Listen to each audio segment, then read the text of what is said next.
Assalamualaikum warahmatullahi wabarakatuh.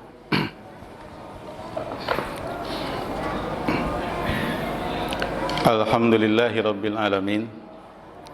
Allahumma salli wa sallim wa barik ala hadzal nabil karim wa ala alihi wa ashabihi wa man ittaba'a hudahu ila yaumiddin.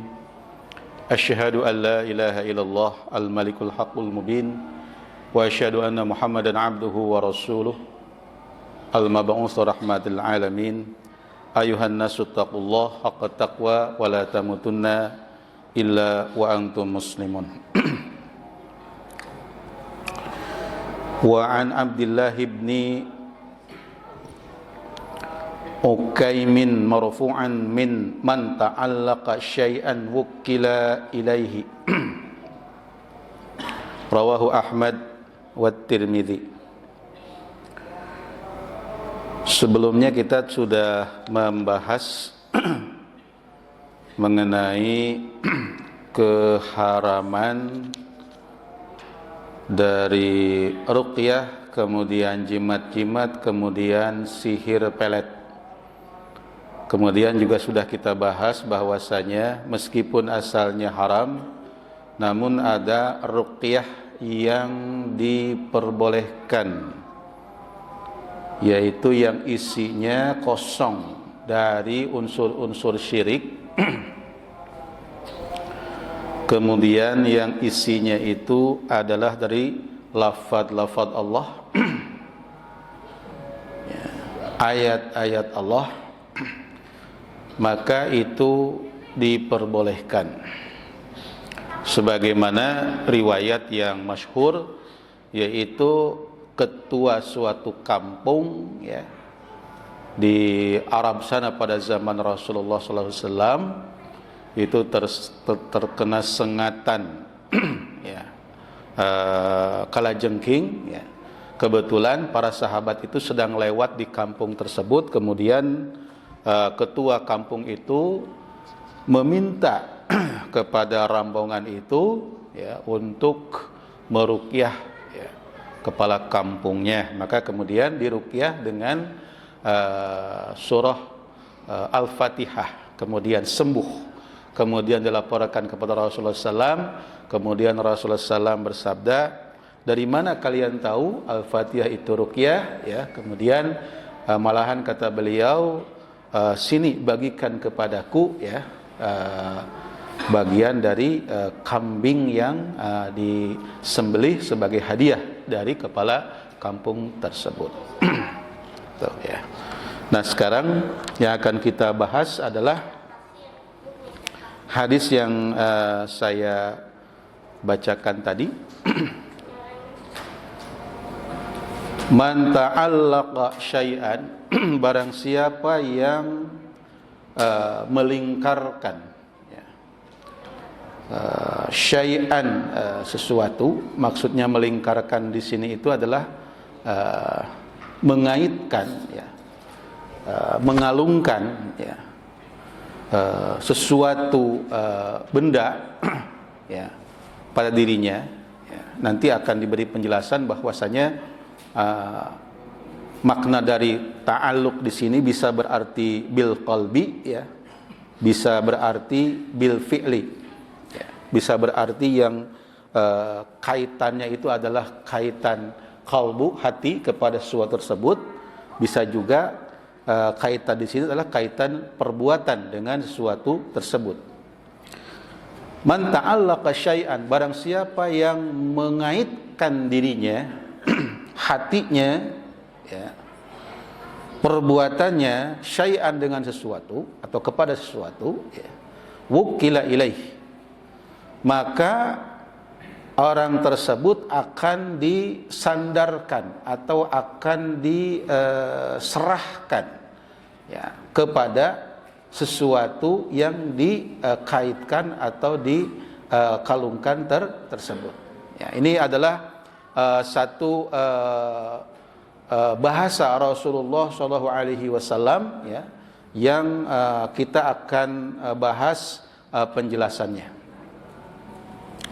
Qauluhu man ta'allaqa syai'an wukila ilaih, ucapan Rasulullah SAW, barang siapa yang mengaitkan atau melingkarkan, ya, atau mengalungkan, ya, sesuatu atau dirinya kepada sesuatu, maka akan disandarkan orang tersebut kepada sesuatu tersebut. At-ta'alluqu yakunu bil qalbi. Ya, makna ta'alluq itu bisa terjadi, ya, bil qalbi, ya, dengan hati. Jadi hati manusia itu terkait dengan sesuatu tersebut. Wa yakunu bil fi'li, bisa juga, ya, terjadi bil fi'li dengan perbuatan. Jadi perbuatan orang tersebut, ya, berkaitan dengan sesuatu tersebut. Wa yakunu bihima, bisa juga dengan kedua-duanya. Ya. Nanti akan dijelaskan apa yang dimaksud dengan mengaitkan atau mengalungkan, ya, dengan sesuatu tersebut, ya. Wukila ilaih, ya. Orang tersebut akan disandarkan, diserahkan kepada sesuatu yang dikaitkannya itu. Ayat tegasnya wakalahullahu ila dzalika syai'il ladzi ta'allaqahu. Tegasnya adalah Allah, ya, akan menyandarkan, akan menyerahkan, akan menguasakan, ya, orang tersebut kepada hal yang dikaitkan oleh orang tadi. Faman ta'allaqa billah, maka barang siapa yang mengaitkan dirinya kepada Allah, wa anzala hawaijah, kemudian di sini kalau anzala itu arti awalnya menurunkan, tapi kita maknai di sini adalah mengemukakan hawaijahu, ya, kebutuhan-kebutuhan dirinya bihi kepada Allah, ya, wal taja'a ilaihi, kemudian dia berlindung kepada Allah, wa fawwada amrahu ilaihi, kemudian dia menyerahkan urusannya kepada Allah, kafahu, maka Allah pasti akan mencukupi, ya, kebutuhan-kebutuhannya tadi, ya. Wa qarraba ilaihi kulla ba'idin, mendekatkan tiap-tiap yang jauh, ya. Wa yassara lahu kulla asir, kemudian akan memudahkan bagi orang tersebut tiap-tiap yang sulit. Nah, ini adalah makna dari ta'alluq. Dalam kehidupan sehari-hari, ya, hati kita itu akan senantiasa terkait, ya, dengan sesuatu yang dipercayai.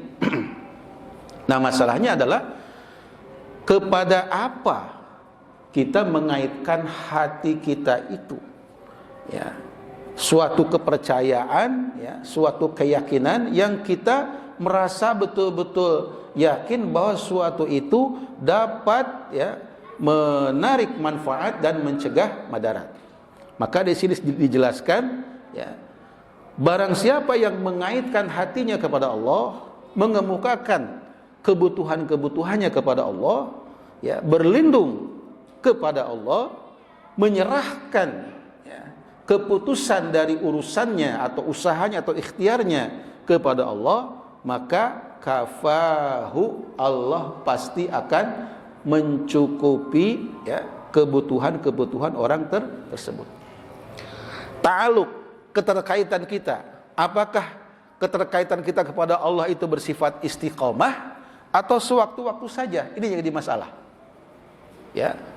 Kadang-kadang orang tergoda, seperti yang pernah saya jelaskan pada pertemuan-pertemuan sebelumnya. Kadang-kadang orang tergoda ketika dia menghadapi atau dihadapkan dengan suatu masalah, ya, dia lupa, ya, kepada Allah. Dia malah berpaling, ya, kepada selain Allah, karena ada godaan dari setan yang berupa manusia.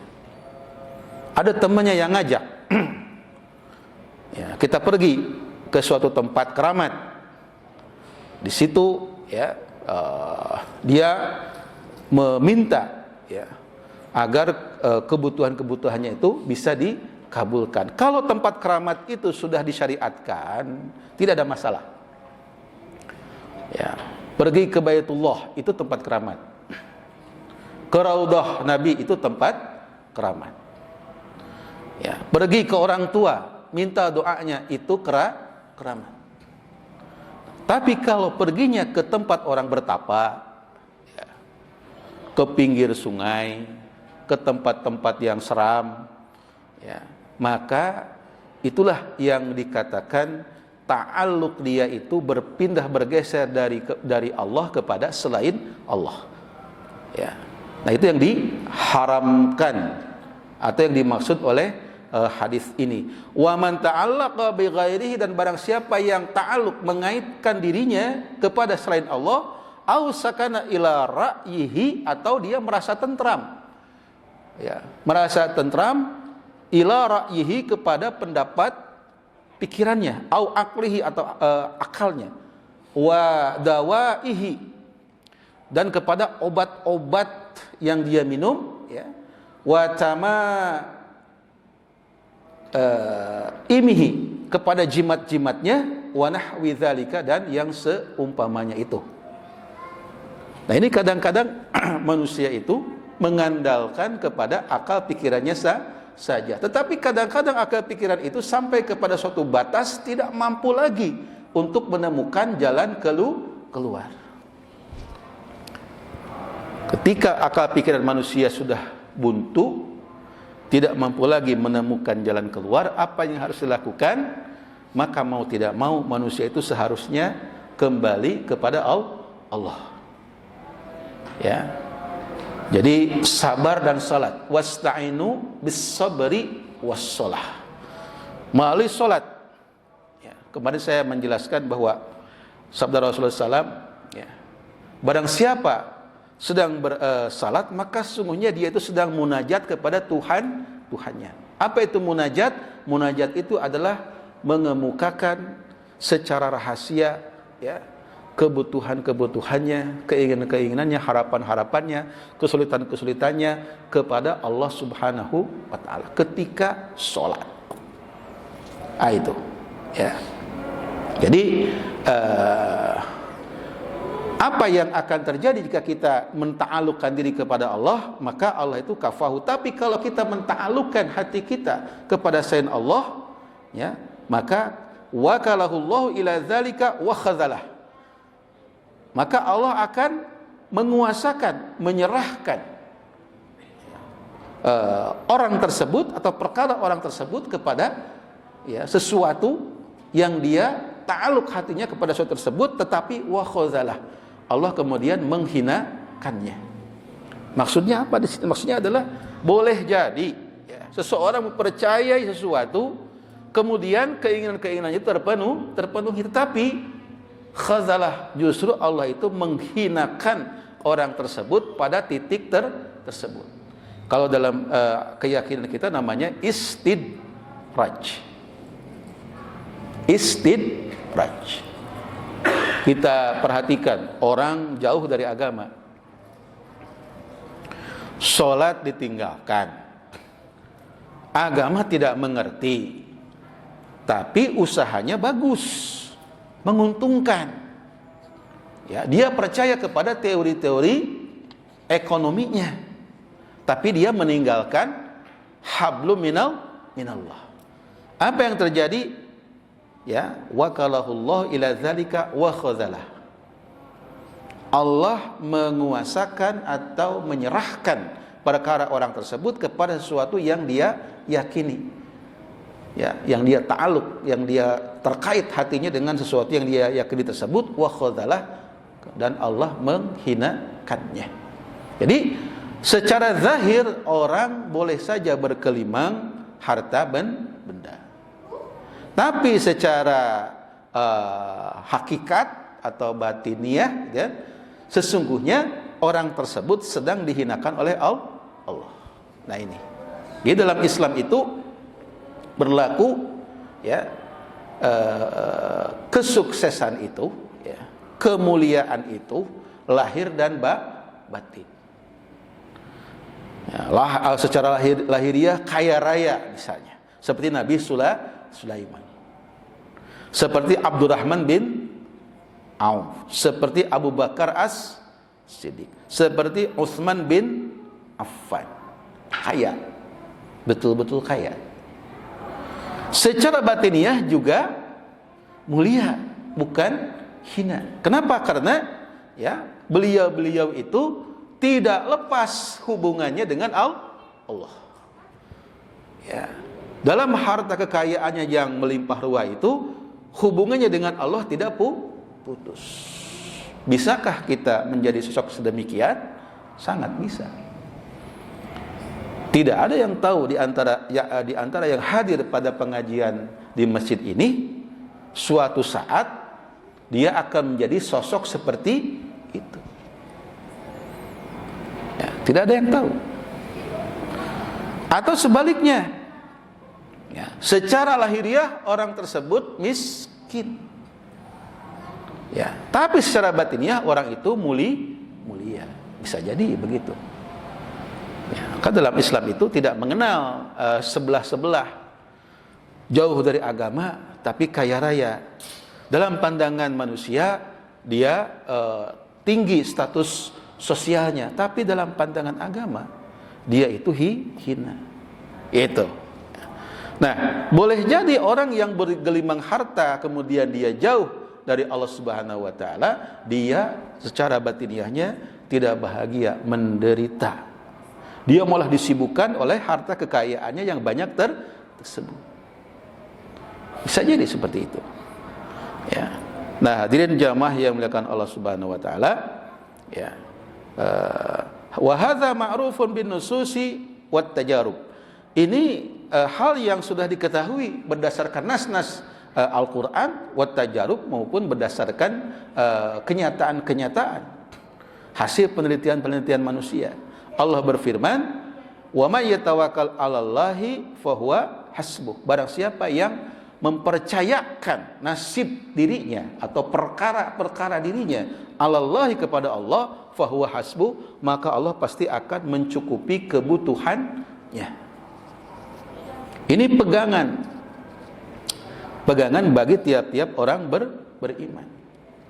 Bahwasanya dalam beraktivitas di alam kehidupan dunia ini, ya, harus senantiasa husnuzon kepada Allah bahwa ya, setiap amal kebaikan kita, apakah amal saleh itu untuk diri kita sendiri seperti ibadah, ya, ibadah salat, saum, ya, haji, ya, atau ya amal tersebut untuk kebaikan orang lain. Ya. Zakat itu ada untuk diri sendiri, ya, yaitu untuk mengikis rasa kikir, kemudian membersihkan harta yang dimiliki, kemudian kepada orang lain dia memberi manfaat. Ya, kita jangan merasa pesimis tapi optimis, husnudzon kepada Allah bahwa semua amal kebaikan itu, ya, itu pasti ada catatannya di sisi Allah Subhanahu wa taala. Ya. Jadi jangan menghitung-hitung. Itu kuncinya. Jangan menghitung-hitung, tapi percayakan, serahkan saja kepada Allah. Pagi-pagi bangun tidur sudah husnudzon, sangka baik kepada Allah, langsung berdoa, alhamdulillahillazi ahyana ba'da ma amatana wa ilaihin nusyur. Ya, kemudian laksanakanlah kewajiban, ya, salat subuh. Ya, semuanya dengan husnudzon. Lakukan segala sesuatu yang sifatnya amal saleh berdasarkan keimanan. Jangan banyak berfikir. Ya, baca Quran, hafalkan sedikit demi sedikit dari ayat-ayat Al-Quran, karena hakikatnya kita baca Al-Quran itu berarti sedang melafalkan kalamullah. Allah berfirman, bentuknya Al-Quran, kita melafalkan itu. Artinya melafalkan kalam-kalam suci. Ya, maka itu akan berpengaruh kepada diri kita, lahir dan batin. Kemudian jangan ragu juga, ya, berbuat kebaikan kepada orang lain.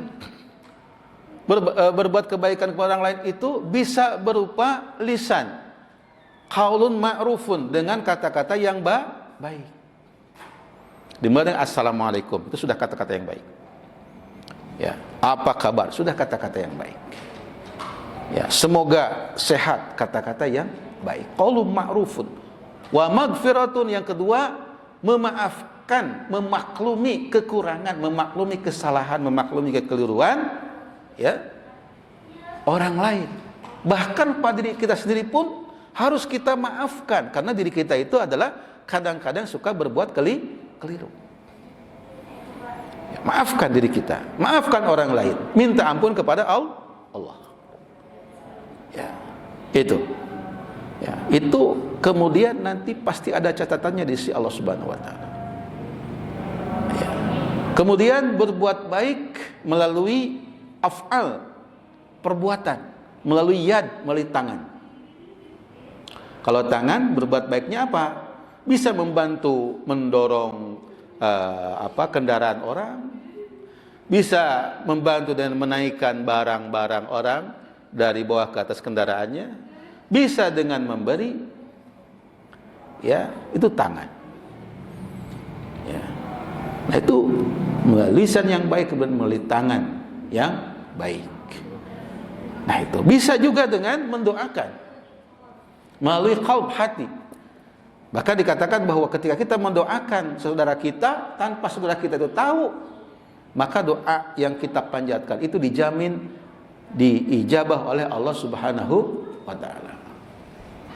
Nah itu, wa may yatawakkal 'alallahi fahuwa hasbuh. Nanti lama-lama kalau kita sudah berbuat kebajikan, amal baik, amal soleh, itu menjadi tabungan amal baik, amal soleh, kita bisa bertawasul dengan amal soleh tersebut. Bagaimana maksudnya? Maksudnya adalah kita memamerkan kepada Allah, bukan kepada manusia. Kita memamerkan kepada Allah di waktu kita bermunajat sendirian. Ya Allah, saya sedang ada masalah. Saya sudah berbuat kebaikan begini. Kepada si A, si B, si C. Ya Allah, jika itu adalah amal kebaikan yang paling baik yang pernah saya lakukan, Engkau ridai, ya, maka saya bertawassul dengan amal saleh tersebut. Kabulkanlah permohonan hamba ini. Sampaikan kepada Allah. Nah, itulah ajaran Islam. Ta'aluk kita hanya kepada Allah. Ya. Nah, godaannya itu memang selalu saja karena kurang yakin atau kurang mengerti dengan akidahnya sendiri, ya, itu menjadi iltifat, istilahnya itu. Ya, iltifat itu artinya berpaling dari ta'aluk kepada Allah menjadi ta'aluk kepada selain Allah. Tadinya selalu bergantung kepada Allah, selalu mempercayakan, menyerahkan segala urusan kepada Allah, tiba-tiba berpaling menjadi percaya, menyerahkan ya urusan-urusan itu kepada selain Allah. Itulah disebut dengan syirik. Maka dalam kitab Fathul Majid ini, ya, itu hal ini dibahas. Hadisnya diriwayatkan oleh Imam Ahmad dan Tirmidzi. Ya, man ta'allaqa syai'an wukila ilaih. Boleh jadi, ya, sesuatu yang kita berta'alluq kepadanya itu, ya, kebutuhan kita ternyata terpenuhi, tetapi khazalah. Ketika itu tercapai, khazalah, kita itu sedang dihinakan oleh Allah atas perbuatan diri kita.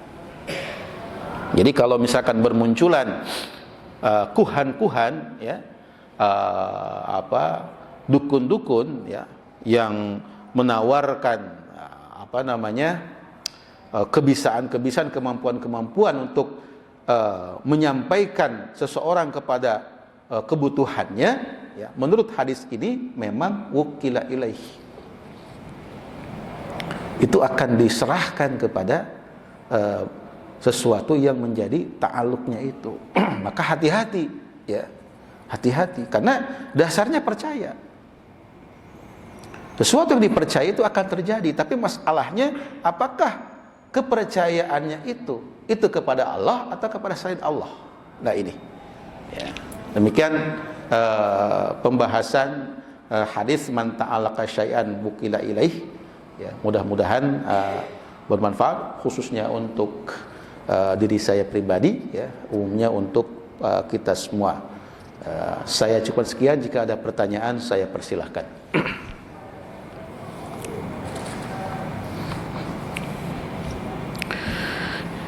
Sebelumnya saya tambahkan dulu ya. Ini surat Luqman ayat 15. A'udzubillahi minasyaitonirrajim, wa in jahadaka ala an tusyrika bima laisa laka bihi ilm fala tuti'huma.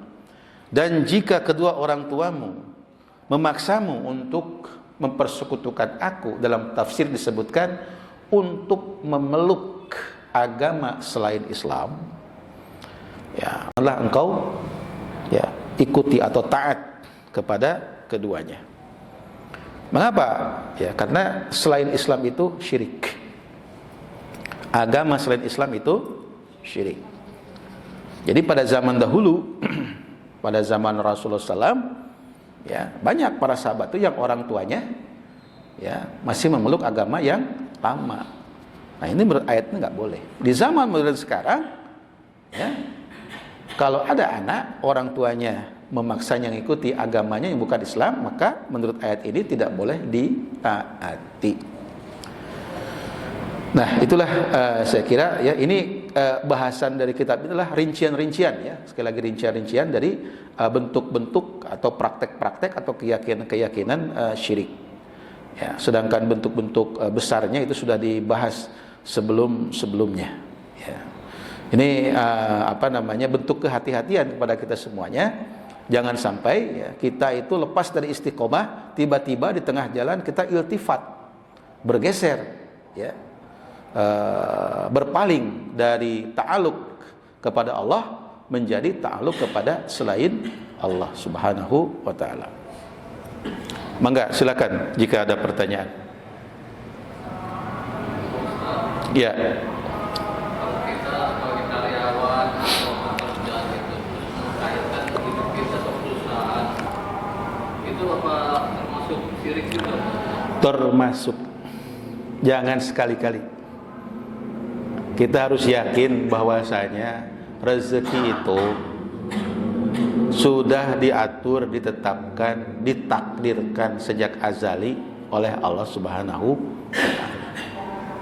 Sedangkan pekerjaan itu merupakan wasilah, sarana kita untuk bekerja. Begitu. Jangan sampai begini.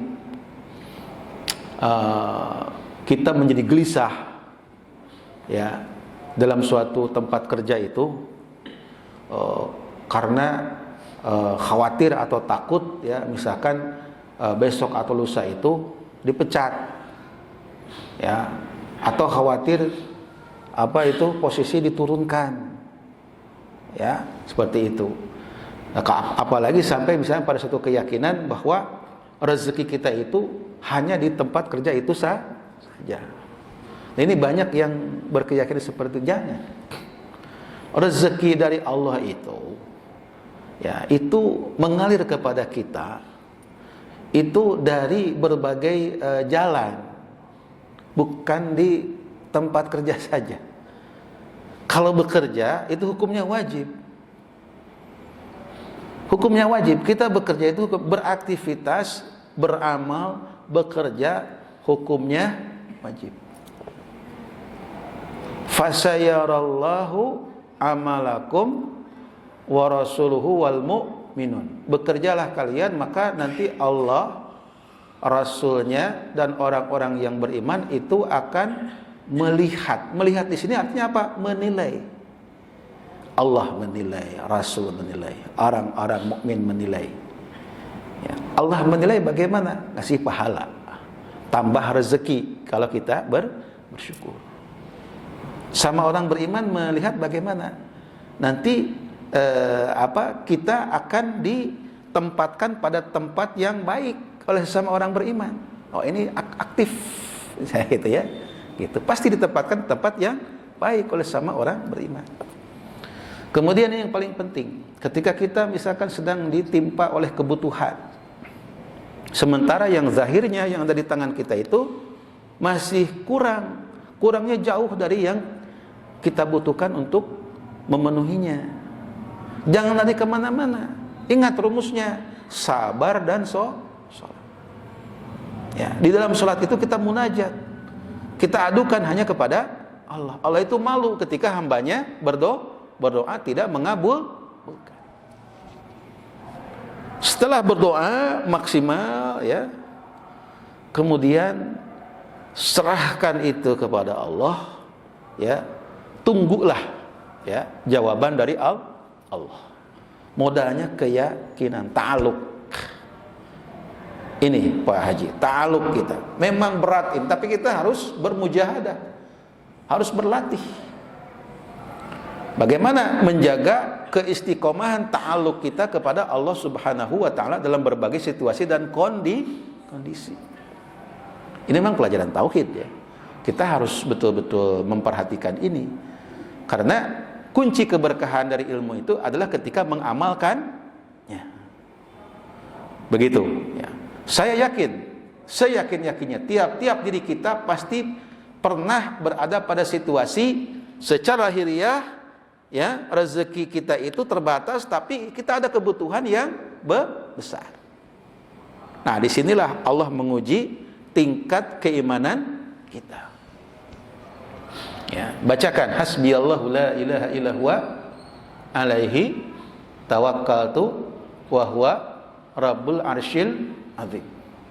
Hasbiyallah, cukuplah Allah, ya, yang memenuhi kebutuhanku. La ilaha illa huwa, tidak ada Tuhan yang dapat memenuhi kebutuhanku illa huwa, kecuali Dia. Alaihi tawakkaltu, kepadanya lah, ya, aku, ya, menyandarkan diri, mempercayakan diri. Tawakal itu artinya mempercayakan nasib kita, ya, kepada Allah. Itu, ya, wa huwa rabbul arsyil azim. Ya, dialah Rabb, Tuhan, ya, pemilik arasy yang agung.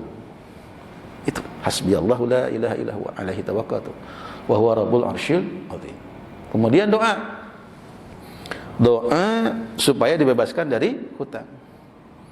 Ya, ini harus dihafal oleh kita. Ya, doa supaya kita bebas dari hutang itu nanti dihafalkan. Ya, kemudian istighfar yang banyak.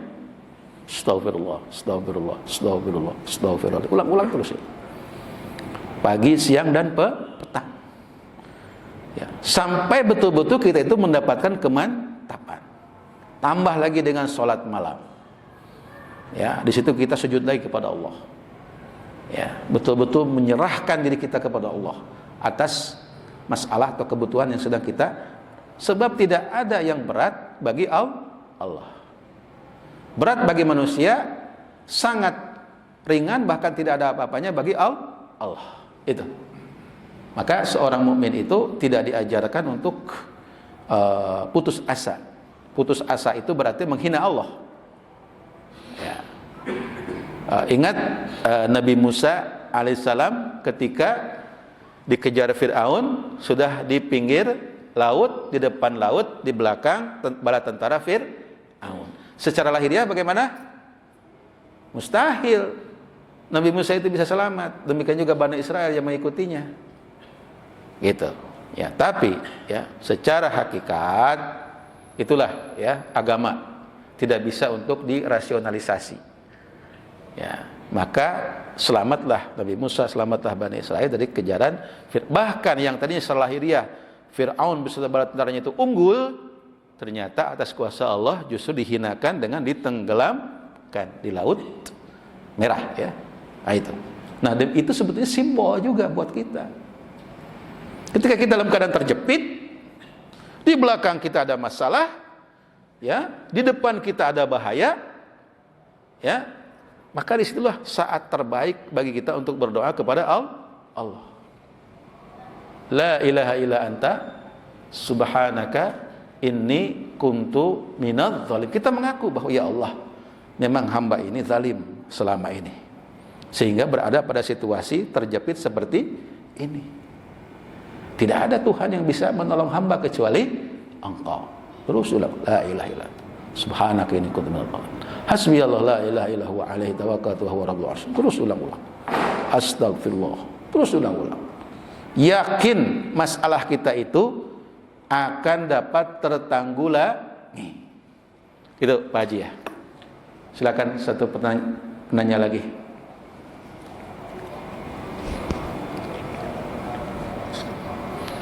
Tolong nanti ya dipraktekkan ini, pengajian ini, apa yang saya tadi sampaikan.